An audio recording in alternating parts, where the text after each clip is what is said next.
Have you ever considered making a podcast? Well, Spotify has a great platform that lets you make them very easily, distribute them everywhere. You can even earn money while doing so, and it's all in one place. And the best part, it's all for free. It's called Spotify for Podcasters, and it's really simple to get started. So you record and edit your podcast right from your phone, your computer, whichever one that you like. And then when you publish them, they distribute your podcast directly to Spotify and also everywhere else that podcasts are heard.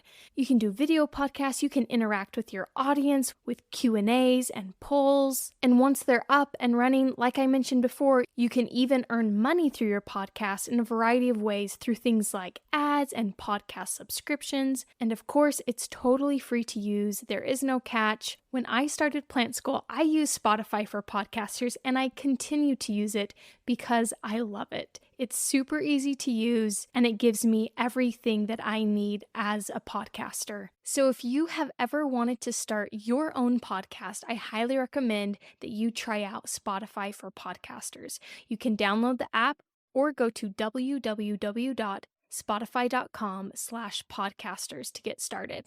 Hey there! Did you know Kroger always gives you savings and rewards on top of our lower-than-low prices?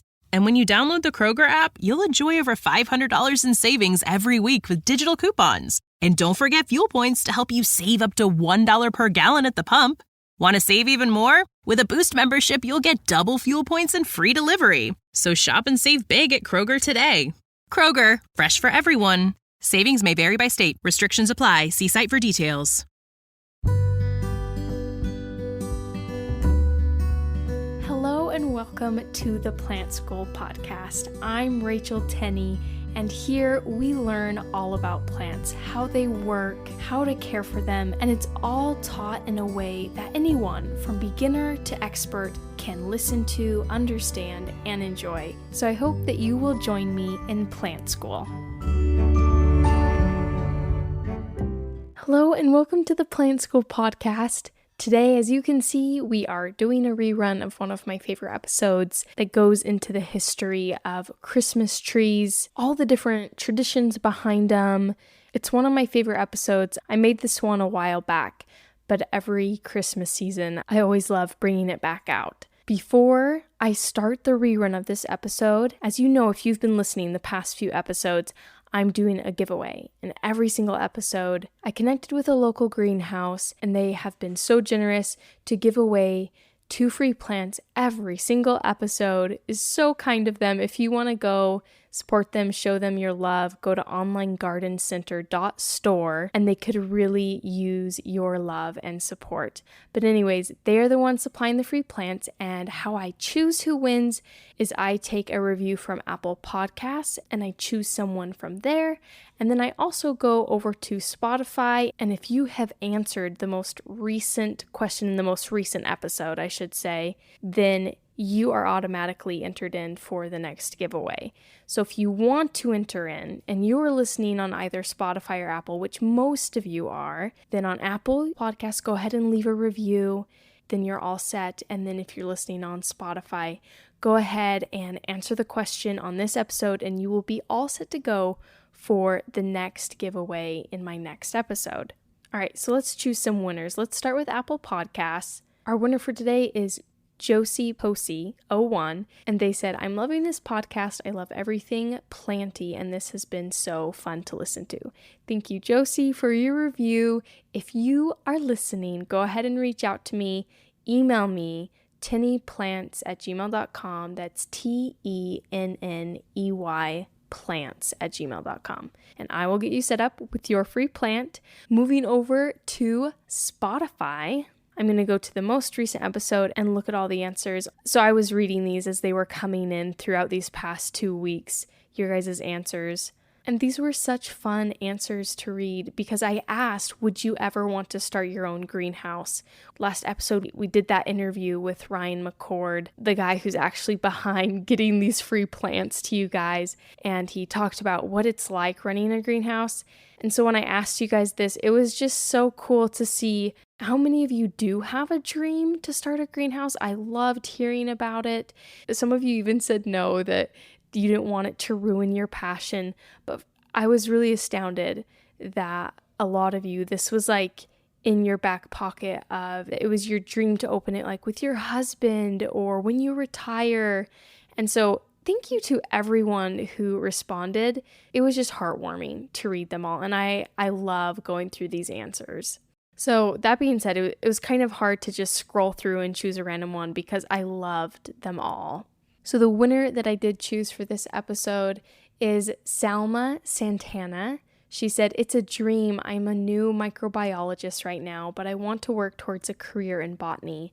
I'm getting a mini indoor greenhouse soon to start learning the basics and experimenting. So excited." So Salma, if you are listening, go ahead and email me at tinnyplants@gmail.com and we will help fill your new mini indoor greenhouse that you're getting with a new plant. And also just real quick, before I start this episode, I just want to say that I hope you guys have a great Christmas season. Whatever way you celebrate, I hope that you are having a great time enjoying family and just enjoying this cozy season where I feel like everyone has a little bit more love in their hearts. It's another reason why I do this rerun episode is because I am focusing on spending time with my family. But anyways, I really appreciate you being here listening. It's been a lovely year doing this podcast. I'm going to keep going because it's something I love to do. And to have you here listening to it means the world to me because you are supporting a young mom and just my dream of just like being in the green world and having a place in it. It's been so fun to see this podcast grow. I have a lot of things planned for next year, and I'm really excited to have you there with me for this whole process, this whole journey. But anyways, I hope you have a wonderful end to 2023, and I hope that you guys will continue to listen and join me in the new year in 2024. With that being said, have a Merry Christmas and enjoy this rerun episode about Christmas trees. Welcome, guys, back to Plant School. Today is episode 55. I thought it would be fun, since we are getting close to Christmas, to just do something easy, right? I wanted to do the history of the Christmas tree, to really jump into everything there is to know. And I did a lot of research and spent a lot of time diving into where they came from, where they are today, and some really cool facts about them. My first question that I had as I was diving into this episode was, when did we as humans decide to bring trees into our homes, put lights on them, and little balls of plastic or little balls of glass, right? How did that start? And when I dove into this, it actually goes really far back, much farther than I had originally thought. So evergreen plants, like Christmas trees, they stay green in the winter. They have long held special meanings to humans. Not all plants keep their greenness year round, but evergreens do. And so there's evidence that ancient people would hang evergreen boughs over their doors and their windows. And many people believed that these evergreens would keep away witches, they would keep away ghosts, evil spirits, and even illness. So it was kind of like a little good luck symbol that people could have by having these evergreen boughs. And the winter solstice, which is the shortest day of the year, and it's the longest night of the year for the northern hemisphere, usually falls on December 21st or 22nd. It has long been celebrated by mankind. So this kind of correlates with evergreen boughs because it reminded them that all of the green would return. The sun god was well and strong and summer was going to come back. So they would put out these evergreens to remind them of that, especially during winter solstice. Just some of the specifics, different cultures that I wanted to just give examples of this happening. Egyptians, they worshiped the god Ra, who would recover from illness and bring sun and warmth. So they would bring in palm rushes or palm leaves into their homes, and palm leaves actually symbolize the triumph of life over death, which is really fitting for winter time, kind of that turn from winter to spring. Early Romans, they marked the solstice with a feast. They called it Saturnalia, and they would decorate their homes and their temples with evergreen boughs. In Northern Europe, the Druids and the ancient Celts would also use evergreen boughs on temples as symbols of everlasting life. And the Vikings in Scandinavia, they thought that evergreens were the special plant of the sun god Balder. And then also, just another last example that I'm going to give is that there were some pre-Christian pagans in Europe, and they worshiped trees, and they worshiped their deities within groves of trees. So as you can see from these very ancient cultures, evergreen trees or evergreen boughs meant a lot to them, and they celebrated this a long time ago. What cultures, decided to bring it the whole tree in, not just the boughs, but the entire tree. I just imagine, it's kind of like when a kid brings a puppy home, did they just yank in a whole tree? I don't know. I've brought pets home. My mom can attest to that. We've had many cats because I brought them home. So was this the case? Someone who loved trees just brought one in? When I looked into it, the most likely theory is that Christmas trees started with medieval plays. They had these plays, they celebrated the nativity, and they were linked to the story of creation, the nativity plays. This was because Christmas Eve was also considered the feast day of Adam and Eve. So they'd have a Garden of Eden in their plays. It was very common, and they would have a paradise tree, is what they called it, and they would hang it with fruit and apples to represent the forbidden fruit, and they also had wafers in the tree to represent the Last Supper or the sacrament. Sadly, these plays were largely banned by the 16th century, so people decided to, because they loved these plays, they decided to bring in their own paradise trees into their homes. And they would put these trees, or maybe they would just bring in the boughs if they couldn't bring in the tree, and they would call them paradises. That's what they're historically called. And they would put apples on them. They would put red ornaments on them, so that's where that comes from. And those wafers that they would put in their paradise trees eventually moved to cookies, eventually moved to gingerbread that we now use today. In general, when you look into Christmas tree history, Germany is a huge part of it. They are actually credited with starting the Christmas tree tradition that we now know, and some experts think that it also may have come from Finland and spread to other parts of Europe. But there are even records all the way back to 1510 in Latvia and 1521 in Strasbourg that trees were used as symbols of Christmas. So we're talking, that's over 500 years ago that this was going on, that people had trees that were linked to Christmas. And in the 16th century, there were devout Christians that would bring in decorated trees into their homes. Some would also build pyramids of wood, kind of like a wood pile, but they would decorate them with evergreen branches and candles if they couldn't bring a tree in.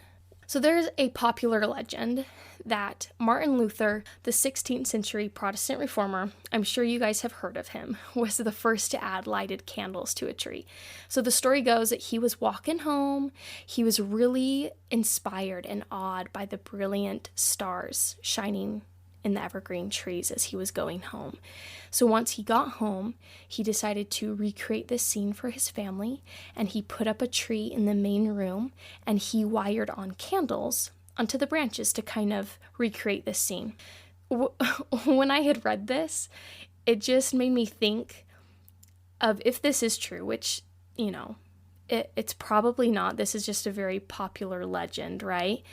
But this man, by putting these candles into evergreen trees, can we hold him responsible for household Christmas tree fires? Because that is the first thing I thought. There are so many people who've had accidents because of putting candles in Christmas trees. And I actually looked this up. So according to the NFPA, which is the National Fire Protection Association, in the US alone, from 2007 to 2011, there were 230 fires caused by Christmas trees.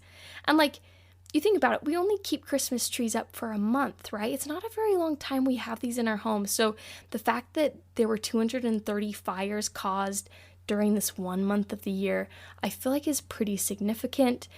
And really sadly, these fires actually have led to 6 civilian deaths each year on average, which is really unfortunate. I don't think we can pin down Martin Luther, Protestant reformer of the 16th century, and say that he's responsible. But that aside, because of its supposed Lutheran origins, it was met with a lot of resistance. The idea of a Christmas tree with lights on it. And it was mostly met with resistance by the Catholics. It's really interesting to kind of think of that today because the first Christmas tree in the Vatican was put up in 1986. So really not all that long ago, especially when you think about how Martin Luther was around in the 16th century, supposedly putting up the modern Christmas tree with candlelight in it. This has all been happening mostly in Europe, right? So I live in the US, so I'm wondering, how did the Christmas tree spread to America? Surprisingly, in the 19th century, many Americans found Christmas trees really odd. The first record of a Christmas tree on display was in the 1830s by the German settlers in Pennsylvania. Like when I was researching this, there were other claims to the first Christmas tree. There was one in Windsor Locks, Connecticut. They claimed that there was a Hessian soldier. He put up his own Christmas tree while he was imprisoned in 1777. So quite a few years from that original claim in the 1830s by those German settlers in Pennsylvania. But there's kind of some questions around who had the first Christmas tree in America. There's not detailed records, right, of people saying, yeah, we put up a Christmas tree and we are the first ones. It was kind of an oddity to have it in the first place. So a man by the names of Charles Follen is thought to be the first to introduce America to the custom of decorating your Christmas tree. There was also a German immigrant in Wooster, Ohio, named August Imgard. He is said to be the first to popularize the practice of decorating a Christmas tree with candy canes. And then as late as the 1840s, the Christmas tree was kind of seen, as I mentioned before, as a pagan symbol, not really accepted by most Americans. Americans' disdain of Christmas trees partly probably came from our English ancestors, partly probably because of the Catholic resistance to it, since it was seen as maybe a Protestant tradition. There's actually a prominent member of the 1600 Parliament. His name is Oliver Cromwell, and he preached against the heathen traditions of Christmas carols, of decorated trees, and any joyful expression of the sacred event that Christmas was. Listen to the 48 Hours podcast for shocking murder cases and compelling real-life dramas from one of television's most watched true crime shows. Go behind the scenes of each episode with award-winning CBS News correspondents and producers in Postmortem, a weekly deep dive. Listen to 48 Hours wherever you get your podcasts. Oliver Cromwell, if you could come to the 20th century, if we could just drop you down like a little Sims character, I think you would be appalled by all the Christmas carols, the trees, and the joyful expressions going on today, because it is, I think, today seen as such a joyful thing. Maybe back in the 16th century, it was more of a solemn day. There wasn't a whole lot of the stuff we do today going on. In 1659, I thought this was really crazy. This is just to show how opposed Americans might have been to Christmas trees. So there was a General Court of Massachusetts. They enacted a law making any observance on December 25th other than going to church service punishable by law. So you could be fined for hanging decorations. And that included putting up a Christmas tree. So you can kind of see, this painted picture of why leading up into the 19th century, Americans weren't super familiar with Christmas trees. And like I said, the stern view was just there until the 16th century. And what started to kind of break into that was actually in 1846. Queen Victoria in England, she was sketched in the Illustrated London News standing with her children around a Christmas tree. So not very popular at this time, right? We're in 1846. And Queen Victoria was very popular. The people loved her. She was a very popular queen, and she was seen as very fashionable. So this image that was sketched, it spread very quickly. It spread to the fashion-conscious American society, mostly along, the East Coast. And so Christmas trees started to appear first among the upper classes until it became more affordable and more attainable to other people throughout the years. That kind of leads me, that's kind of the history of the Christmas tree coming into today and how has it really developed since. So electricity arrived, of course. It brought Christmas lights. Edward H. Johnson, he was the vice president of the Edison Electric Light Company, and he created the very first known electrically illuminated tree at his home in 1882. So probably was still something not very common to even see a tree inside most American homes, and he brought the first one in that was electrically illuminated. And so with this, Christmas trees started to appear in town squares as time went on in the 19th century, and it became an American tradition to have one in your home. And then also, I just had to throw this in the early 1960s, aluminum Christmas trees were very popular. I don't understand the draw, but you know what? I didn't live in that time. Maybe they were more appealing then. Kind of on that same note of thinking of aluminum Christmas trees, are Christmas trees really sustainable, like live ones? Because in my mind, I'm like, well, it seems more eco-friendly to use a reusable fake tree, right? My husband and I have one in our home. We've used it for the past 5 years, and we don't go chop one down. Isn't that more sustainable to just use this one that's fake? And looking into it, I was actually wrong in this way of thinking, and I just want to kind of explain it to you guys because I thought it was really cool. Fake trees, they are made from a product called PVC, polyvinyl chloride. It's a type of plastic, but it's also a type of plastic that's very difficult to recycle. So for the most part, they kind of just sit in waste dumps. They don't really do much. They don't degrade very well. Christmas trees, when you think about it, the very large majority of them are not taken from forests. They are grown as crops, just like, like corn, like wheat. They are grown for the specific purpose to be harvested for Christmas. That's what these farmers are raising them for. And while these trees are growing, they're not just taking up space, they're cleaning the air.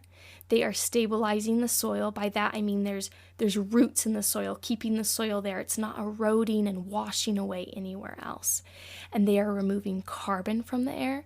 And there's a lot of great benefits to having these big tree crops. And those that are taken from forests, usually they are federal forest, and they are strictly regulated by the U.S. Forest Service. I don't know if any of you out there have gone to cut down a tree of your own. It's a lot of fun. I've done it a few times, and yeah, I can say that they have like size requirements. They usually ask you to only choose a certain species of tree. They don't want you cutting down certain trees that may be endangered or anything like that. It's very strict regulations. They don't want any sort of deforestation going on. Another great reason to use real trees, they are biodegradable, obviously. Plastic trees, they just fill landfills, they don't degrade. One of the other benefits of real Christmas trees, they are different ways you can recycle them at the end of the season, which I was not very familiar with. So many communities, they will offer free Christmas tree recycling. They will use those Christmas trees to make mulch, to make compost or wood chips from the trees. You can recycle it yourself if you really want to. You can use it for firewood. Put it in a mulch pile, let it kind of decompose from there. Pine needles and fir needles can actually help your soil be more alkaline. If that's something you need. I know along the east coast of the United States, your soil is acidic, and making it more alkaline could be beneficial to you. Over here in the western United States where I live, not quite as beneficial because our soil is already very alkaline. That's because we don't get a lot of rain over here for the most part. You can also, I thought this was cool, you can put your Christmas tree into a pond and recycle it that way. It serves as a great refuge for fish and a source of food. And when I say this, I don't mean like go to your local fishing spot and chuck your Christmas tree into it. Please don't do that. Please don't. I mean, like if you have a private pond that you own, you can put your Christmas tree into it, or if your neighbor does, you can ask them, keyword ask them if you can do that. And make sure you are not dumping them in public waters. You can also burn your Christmas tree, and wood ash is really great to mix into your compost to make, some really great soil. Going kind of back to how communities offer free Christmas tree pickup or things like that, some areas have curbside pickup, or they'll have a drop-off recycling center. You kind of just have to check with your city government on their website or whatever, however you get your information from your city government. There are also nonprofit groups like Boy Scouts that will pick them up for a small fee. Not every Boy Scout group, what are they called? Tribe. They're not tribes. Anyways, let's move on. Boy Scouts could pick them up for a small fee. Or if you're an entrepreneur, you could probably go out and pick up lots of trees and just charge a small fee for picking up people's trees and taking them to a recycling center, right? So there you go, entrepreneur idea of the year. And moving on from recycling, so now you know that live trees are indeed best for the planet if you are interested in that, which I hope you are. Moving on from that, what is the best type of Christmas tree? Since this is a plant podcast, let's talk a little bit about what tree is used. So most commonly used species are fir trees, and this is because they do not shed their needles when they dry. I say that lightly. They probably shed some, not as many as other types of trees, and they retain a very good color and they have a great scent. So some of the very common fir trees used for Christmas time are the noble fir, the balsam fir, and the Douglas fir. Last question I have that we're going to go over are just some Christmas tree stats of today. These were really fun. I really loved these. I hope you guys love them as much as I did. So Christmas trees are actually grown in all 50 states. That includes Hawaii, that includes Alaska. Maybe some, not as much as others, right?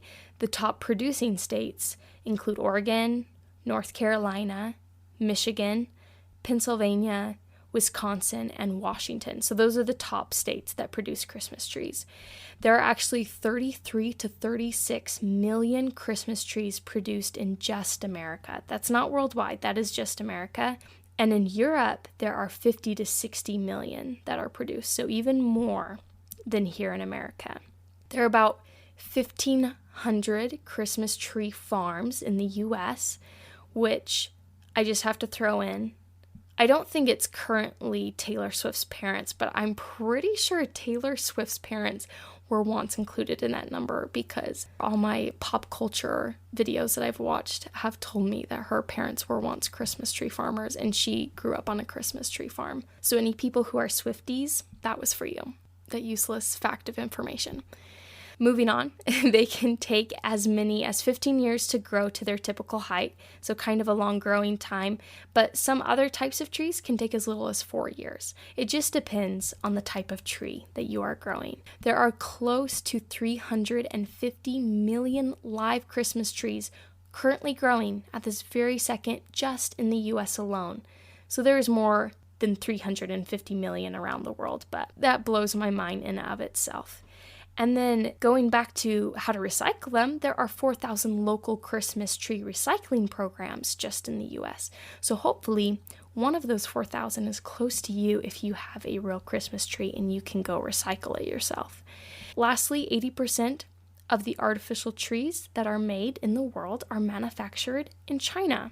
So way to go, China. You definitely have the majority of manufacturing trees, fake trees, right? That was all of my facts that I came up with. I didn't come up with them. What am I saying? I researched these guys. I looked them up. They're real facts. Oh my goodness, I just discredited myself. I'm telling the truth, those were real facts. But I hope you guys have enjoyed learning about Christmas trees today, learning about their history and where they come from, how to recycle them, and why real trees are actually better than the reusable ones. Maybe I need to go switch in my reusable tree for a real one in the next years, all the years of my life. What am I saying? I gotta get rid of my fake tree, guys, after doing this podcast. I hope you guys have enjoyed this podcast and learning about Christmas trees, and I hope that you guys have a great Christmas. Thank Thank you so much for being here and for listening to the Plant School podcast. I hope that you will join me for our next episode. And if you would like to support this podcast and keep it going, there's a link down in the show notes of this episode where you can donate to this podcast, and I really appreciate all that help. Or you can go to my merch store, which is also linked in the notes of this episode, and you can find some really cool plant-related shirts and stickers. And if you want to support the podcast but spend no money, feel free to share it with a friend, leave a review. All these things greatly help me out and allow me to keep doing this. Again, thank you so much for listening and for being here at the Plant School podcast.